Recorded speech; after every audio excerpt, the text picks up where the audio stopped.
Bros చూడండి, ఇంతకుముందు వీడియోలో గండిపేటకి వచ్చిన దూరం అని చెప్పాను కదా, కానీ దానికంటే ఇంకో 16 కిలోమీటర్లు ఎక్కువ దూరం వచ్చింది. చూడండి, మోకిలా శంకర్పల్లి రోడ్డు చూడండి ఎంత దూరం ఉందో. మీకు ఇది స్క్రీన్ రికార్డ్ కూడా పెట్టి చూడండి.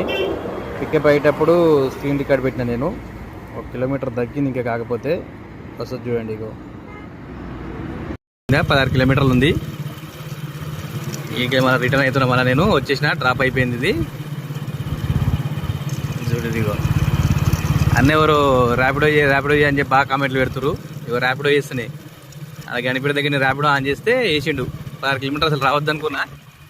ఓకే, ఈ చాలా రోజులు ఎందుకు ఇటు చూద్దాం, ఇది కూడా ఒక ఎక్స్పీరియన్స్ ఉంటుంది అని చెప్పి వచ్చిన. రోడ్డు సాక్క ఒకటే రోడ్డు, మళ్ళీ గండిపేట నుంచి ఎక్కడ మరలేదు, ఏం లేదు. కస్టమర్ కూడా ఫీల్ అయిపోయాడు.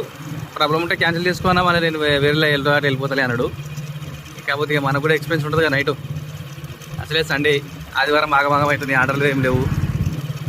8 గంటలకు వస్తే ఇప్పటికల్లా ఎంత అయిందో నేను కూడా చూడలే, అంత చూడలే. 600 అయినట్టుంది అంటే నాకు తెలిసి. అట్లుంటుంది అనమాట. ఓకే, పోదాం. ఇంకోటి కింద మీకు చెప్పడం మర్చిపోయినా, ఈ నుంచి దగ్గర దగ్గర 16-17 కిలోమీటర్లు గండిపేటు. అలా అందాక నేను ఎంటీగా పోతానా, ఆర్డర్ వేసుకొని పోతానా, ఇంకేమైనా అవుతుందా కింద కామెంట్ చేయండి అబ్బా. మీరు తెలుసుకోవడం కోసం అని రేపు చూడండి. వీడియో అంతా గట్టిగా లైక్ చేసేయండి. మరి వీటికి నేను ఏమైనా ఆర్డర్ వేసుకపోయినా, ఎంటీగా పోయినా ఏందనేది పొద్దున్న చూద్దాం. కుక్కనా అది, తల్లి. Okay, thank you.